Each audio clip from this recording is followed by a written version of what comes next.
Clara Bennett glided through the polished corridors of the Regency Palace Hotel, her slight frame pushing a heavy cleaning cart at exactly 6:15 each morning, her navy uniform starched to perfection.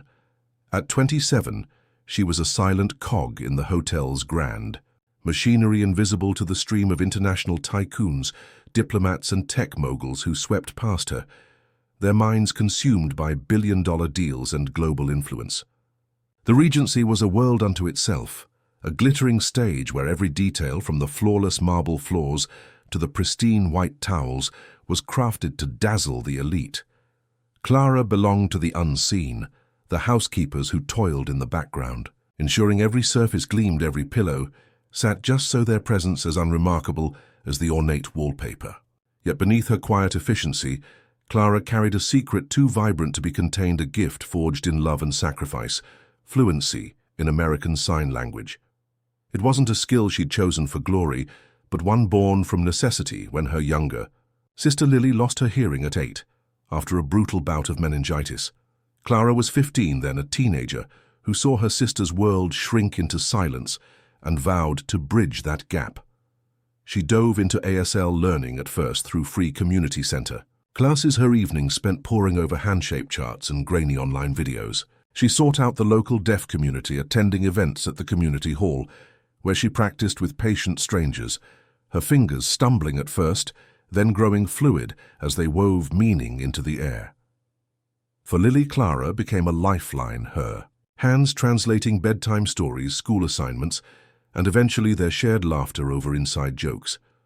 College had been the next step, a linguistics program at the State University, where Clara dreamed of becoming a certified interpreter, perhaps one day opening a community center to teach others the language that had given her sister back her voice.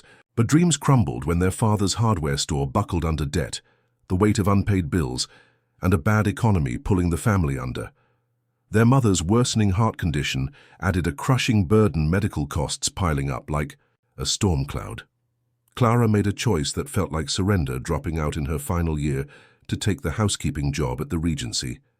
The steady paycheck kept Lily in therapy, covered their mother's prescriptions, and put food on their modest kitchen table. But every day, as Clara scrubbed bathroom tiles and fluffed pillows, she felt her aspirations slipping deeper into shadow. She was meticulous, took quiet pride in leaving each room flawless, but the ache of her buried talent pressed against her ribs, a constant reminder of what might have been. On her lunch breaks, she'd retreat to a dim service hallway far from the hotel's opulent lobby, where chandeliers cast golden light and power brokers sipped espresso. There, alone with her cleaning cart, she'd practice ASL, her hands dancing. Through imagined conversations, her fingers tracing the shapes of hope and loss. She'd stand before the muted television in the staff break room, interpreting the day's news broadcasts, global crises, and political debates rendered into graceful signs no one would ever see. To the Regency's guests, Clara was a fleeting presence, a name tag glanced at, but never remembered her smile, polite, her existence unremarkable. But to Lily she was everything, the sister who turned silence into stories, who made the world accessible again.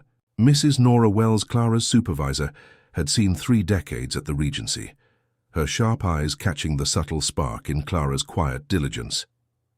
"That girl's got more in her than this place can hold," Nora would mutter to herself, watching Clara fold towels with a precision that hinted at untapped potential. Nora had seen countless young women pass through the hotel's ranks, some broken by the grind, others fleetingly hopeful. But Clara was different. Her hands moved with a purpose that went beyond cleaning, a depth that Nora recognized but couldn't name. Clara herself felt the weight of her hidden gift each morning as she clocked in her heart, whispering that her talent was still there, waiting just beneath the surface, yearning to break free. She wondered if anyone would ever look past her uniform, past the cart and the cleaning rags, to see the woman who could weave language from silence. One chilly morning, as she maneuvered her cart toward the executive suites, the familiar ache surged, stronger, a quiet plea from within that her life could be more than this. Clara Bennett was wiping down the mahogany desk in the penthouse suite on the 42nd floor of the Regency Palace Hotel when she noticed a figure on the private balcony, his silhouette framed against the pale morning sky. The suite belonged to Daniel Foster, the 35-year-old founder of Inclusive Tech, a company celebrated for its pioneering accessibility tools for the deaf community. Clara had seen his name in the guest registry, a name that carried weight in the tech world where his AI-driven devices had made headlines for empowering millions. She moved quietly, her cleaning routine second nature, but something about Daniel's posture stopped her cold. His shoulders slumped, his hands gripping the balcony railing, as if anchoring himself against a storm only he could feel. From inside, she saw his fingers fumble through a halting gesture, one she recognized instantly as an incomplete attempt at the American Sign Language word for help. It was clumsy, unpracticed, but raw with emotion, a silent cry that pierced Clara's carefully guarded heart. Without thinking, she tapped gently on the glass door, her knuckles barely making a sound. Daniel turned, startled, his sharp features softening into surprise as he met her gaze through the pane. For a moment they stood frozen, the powerful CEO and the unnoticed housekeeper, separated by glass but connected by a language few in this glittering world understood. Clara raised her hands and signed clearly, "You're not alone," her fingers steady despite the racing of her pulse. The change in Daniel's expression was immediate, his eyes widening with a mix of recognition and relief, as if someone had finally seen him, not the titan of industry, but the man beneath. He stepped inside, his voice low but warm, asking, "You know, ASL?" Clara nodded, explaining how she'd learned for her sister Lily, how every sign was a thread tying her family together through years of struggle. Daniel listened intently, his usual guarded demeanor unraveling, as he shared a piece of his own story, how a childhood speech impediment had left him isolated until a teacher taught him basic ASL to communicate during his silent years. That experience had fueled his mission at Inclusive Tech, but lately he confessed he felt disconnected from the human side of his work, drowning in boardroom battles and investor demands. He admitted his company's latest project, an AI-driven ASL translator, was faltering, lacking the nuanced understanding of deaf culture that only lived experience could provide.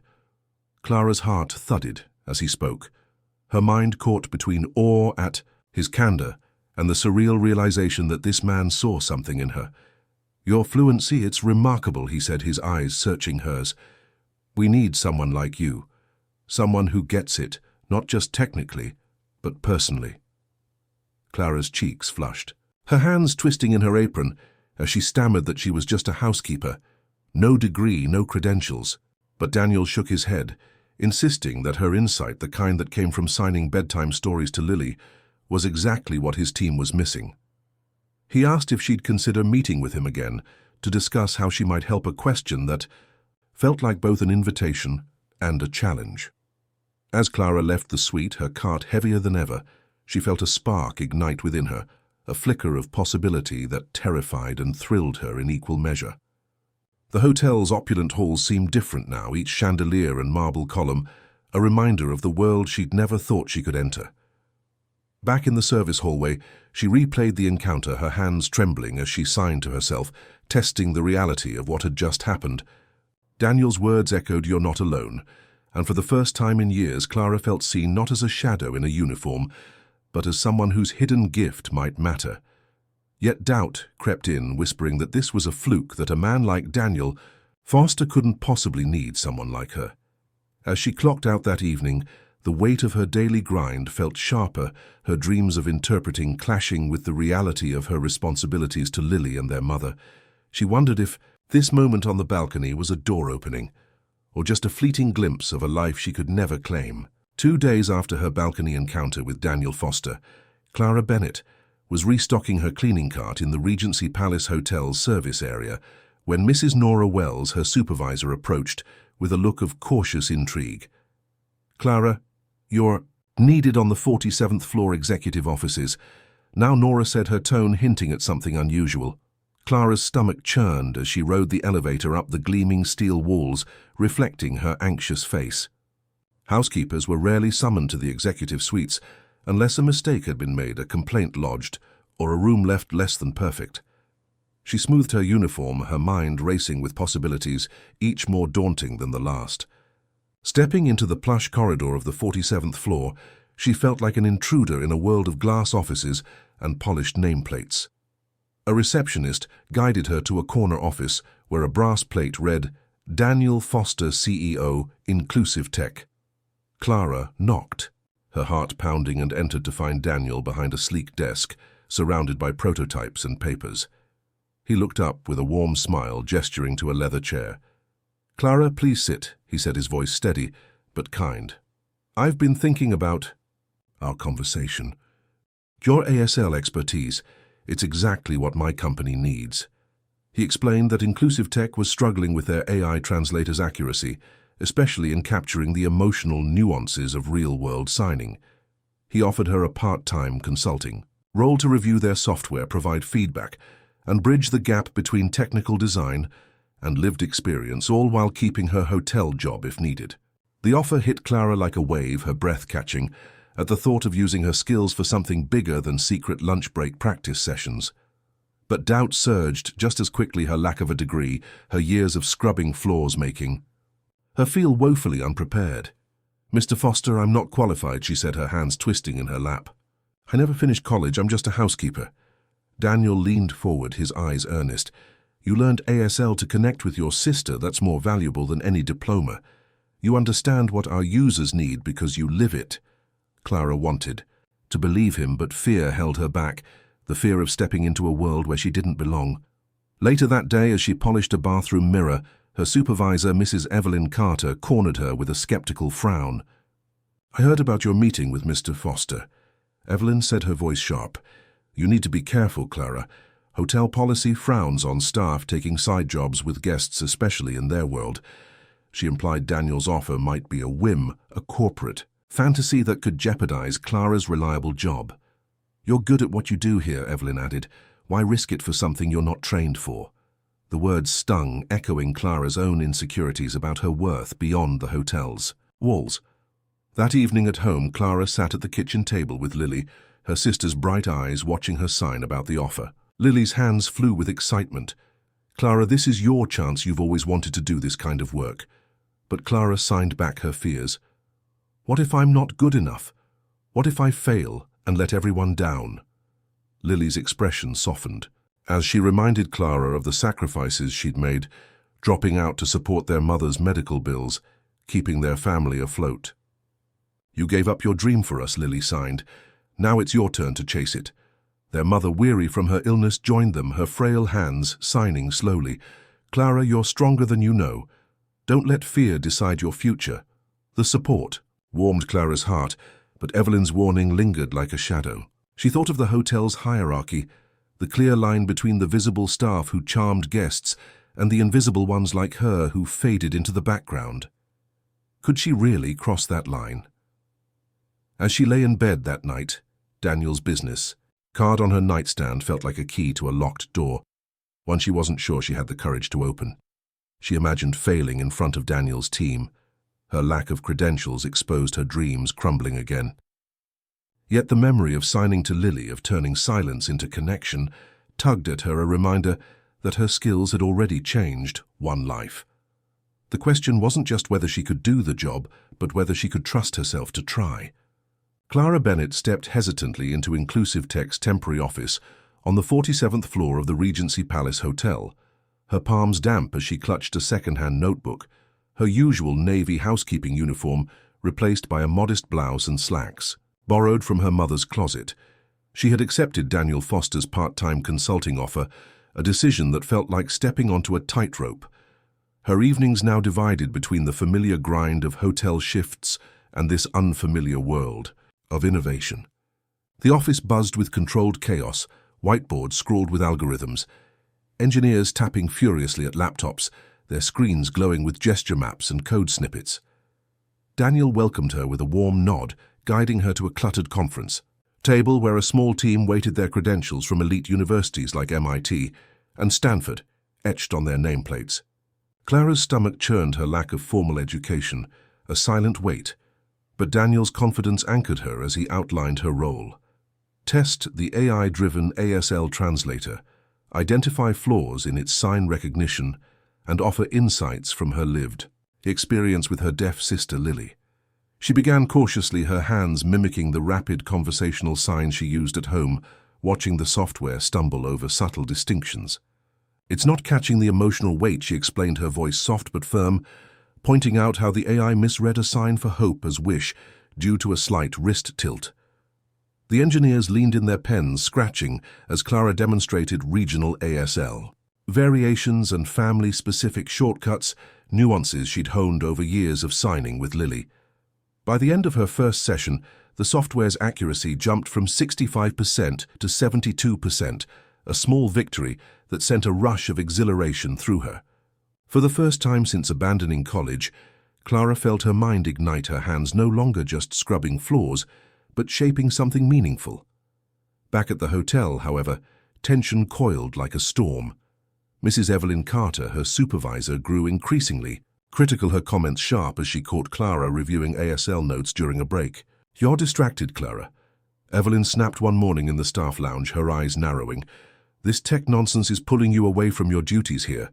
Clara's cheeks burned, her confidence faltering as she polished a guest room's mirror, her reflection a reminder of her invisible status. Evelyn's words echoed later in a heated exchange Clara overheard near the service elevator. "She's a housekeeper, not a tech consultant," Evelyn told a colleague, her voice dripping with skepticism. "She's getting in over her head with that CEO." The criticism stung, amplifying Clara's own doubts about her place in a world of PhDs and corporate polish. Yet Mrs. Nora Wells, the veteran housekeeper with 3 decades at the Regency, offered a counterpoint. Finding Clara in the linen room, Nora's weathered face softened. "I've seen plenty come through this hotel, Clara, and you've got something rare," she said, her voice steady. "That man sees it. Don't let Evelyn's fear clip your wings." Nora's words were a lifeline, reigniting Clara's resolve as she returned to inclusive tech each evening, her exhaustion tempered by purpose. There she found an unexpected ally in Daniel, who shared his own story over coffee one night, his voice low as he described overcoming a childhood speech impediment that left him isolated until a teacher introduced him to basic ASL. "Your work reminds." "Why I started this," he told her as they reviewed a prototype, its sleek design, a far cry from the cleaning cart Clara pushed daily. "It's about connection, not just code." Clara's contributions grew bolder. She suggested interface tweaks to prioritize facial expressions, a key part of ASL's emotional context, something the engineers had overlooked. By her 3rd week, the AI's accuracy hit 85%, beta testers praising its ability to mimic natural conversation. The work was grueling. Her hotel shifts left her feet aching, her eyes heavy as she studied inclusive tech's data late into the night, but the thrill of impact kept her going. She began to see herself differently, not as the housekeeper who'd given up, but as someone whose lived experience could change lives. One afternoon, Clara froze in the hotel lobby, overhearing Daniel defend her to Evelyn near the concierge desk, his tone sharp but controlled. "Clara's insights are transforming our project, Miss Carter. She's not just a housekeeper, she's indispensable." The words hit Clara like a revelation, her heart swelling with a sense of belonging she'd never known yet. Her mortification at being the subject of such a public exchange sent her retreating to the service corridor. There, her doubts resurfaced.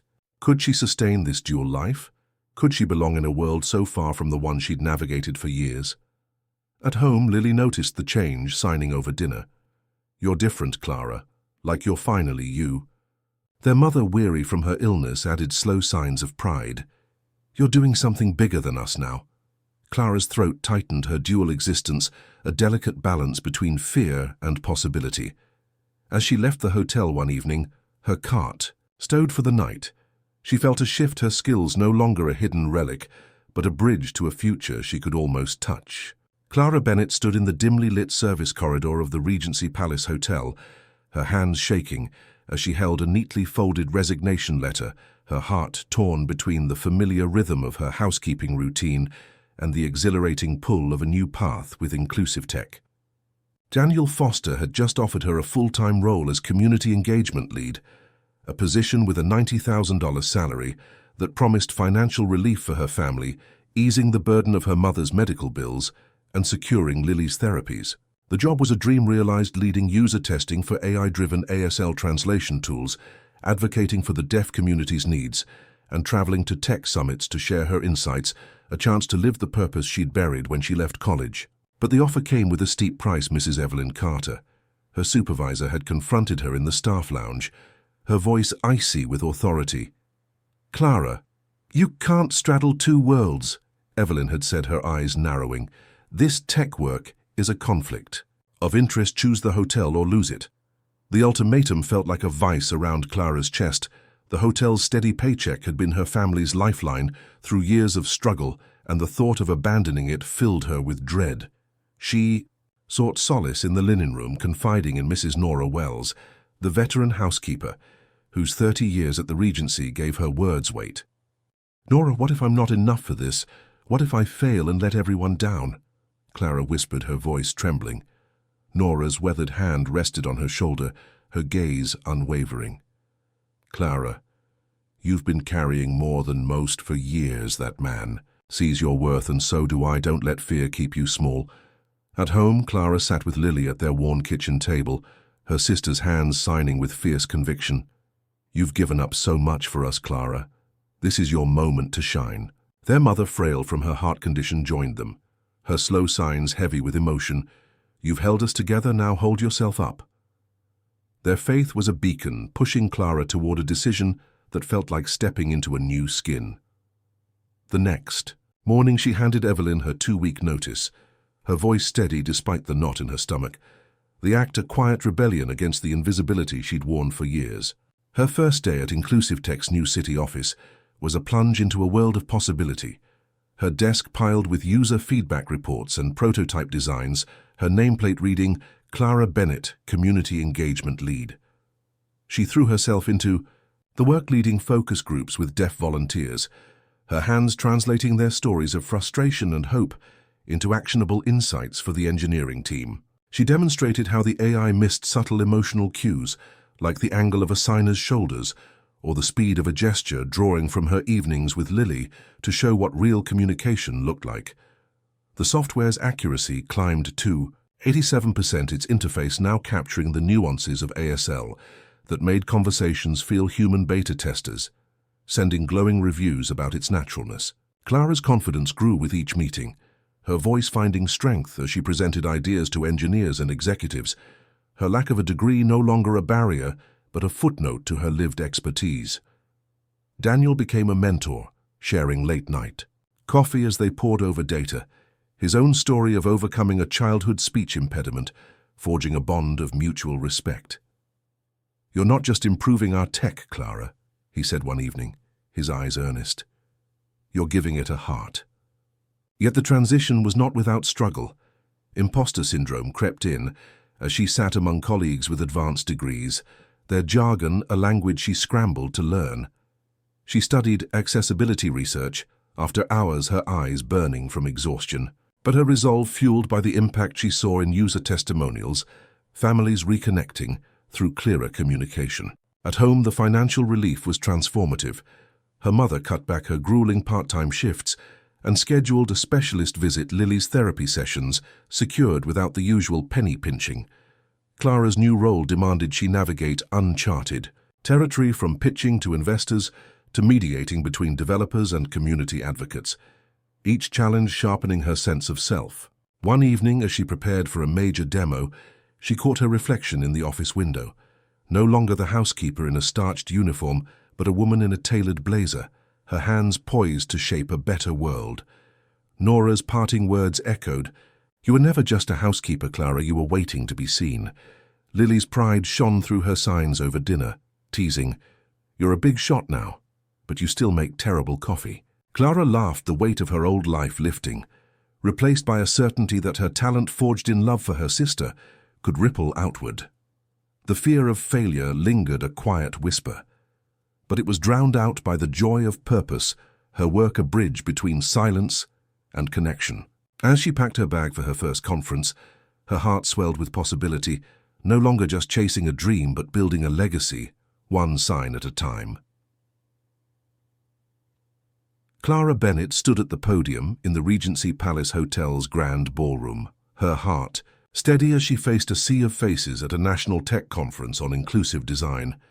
Her tailored suit, a far cry from the navy uniform she once wore, The room buzzed with industry leaders, accessibility advocates and former colleagues from the hotel, their eyes fixed on her as she prepared to unveil Inclusive Tech's latest AI-driven ASL translator, a tool now 90% accurate thanks to her work. Clara's journey from housekeeper to community engagement lead had transformed her, but this moment was about more than her own story. It was about showing the world what was possible when hidden potential was given a chance to shine. She began her keynote with a deep breath, her voice clear and warm. 2 years ago, I was cleaning rooms in this very hotel, invisible to most of you, just another part of the background that made this place run smoothly. The audience leaned in, some shifting uncomfortably as she continued. I wasn't invisible because I lacked skill, but because systems often overlook talent in unexpected places. She shared her story, how learning ASL for her deaf sister Lily had been a labor of love, how dropping out of college to support her family had buried her dreams, and how a chance encounter with Daniel Foster had rekindled them. The screen behind her lit up with a video of Lily using the new translator, its AI capturing her quick signs, her humor, her warmth, as she bantered with their mother. "This isn't just technology," Clara said, her eyes bright with conviction. "It's a bridge that lets families like mine connect more deeply. It's a tool that sees the heart of communication, not just the mechanics." The room erupted in applause, an investor standing to declare, "Ms. Bennett, that's the most human demonstration of tech I've seen in decades." Clara's chest swelled not with pride, but with gratitude for the chance to make a difference. Among the audience sat Mrs. Nora Wells, now a part-time consultant for Inclusive Tech's outreach program, her smile wide as she clapped. Lily was there too, her hands signing, "You're amazing," from the front row. Even Mrs. Evelyn Carter, Clara's former supervisor, stood in the back, her expression softened by remorse. After the presentation, Evelyn approached, her voice low. "Clara, I was wrong to doubt your work here. It's extraordinary. I'm sorry for not supporting you." Clara met her gaze, seeing genuine regret, and signed a gentle response. "We all make assumptions. The key is being open to change when we see the truth." The apology was a quiet victory, not just for Clara, but for every overlooked worker whose potential waited to be seen. Her keynote resonated beyond the room. Inclusive Tech's translator gained national attention, adopted by schools, hospitals, and families, helping thousands communicate with ease. Clara launched a scholarship fund through Inclusive Tech for non-traditional students pursuing accessibility careers, a nod to her own unconventional path. Lily, now studying graphic design with a scholarship from the fund, teased Clara over dinner, her signs playful. "You're changing the world, but you still can't cook." Their mother, healthier now with better care, laughed, her hands signing, "You've given us more than money, Clara, you've given us hope." Clara's work took her to conferences across the country, where she spoke not just as a tech advocate, but as a voice for those unseen, the housekeepers, the caregivers, the dreamers, whose talents hid in plain sight. She met with deaf communities, gathering their stories to refine Inclusive Tech's tools, her hands always moving, translating needs into innovation. Daniel became not just a mentor, but a friend, his own passion reignited by Clara's perspective. "You've made us better," he told her one evening in their bustling office. "Not just our tech, but our purpose." Clara's heart no longer carried the ache of buried dreams. Instead, it held a quiet certainty that her worth came not from titles or degrees, but from her courage to use her gifts. She thought back to that morning on the balcony when she'd signed, "You're not alone," to Daniel, a moment that had changed them both. Now she saw that truth everywhere, in the volunteers who tested their software, in the families who found connection, in the colleagues who embraced her as an equal. The hotel, once a symbol of her invisibility, now felt like a starting point, a place where her journey began, not where it ended. Clara's legacy was not just in the technology she helped create, but in the ripples it sent out, the lives it touched, the barriers it broke. As she stood in her office, her name on the door a year later, she looked at a photo of her and Lily, laughing, their hands mid-sign, a moment of pure connection. She realized the most profound change was within her. She'd learned to see her own value, to trust that her voice, whether spoken or signed, could move mountains. The silent language of possibility she'd once practiced alone in a service hallway now spoke to thousands, proving that talent thrives everywhere, if only we look for it. Her heart warmed by this truth. Clara knew she was no longer invisible, not because others saw her, but because she finally saw herself.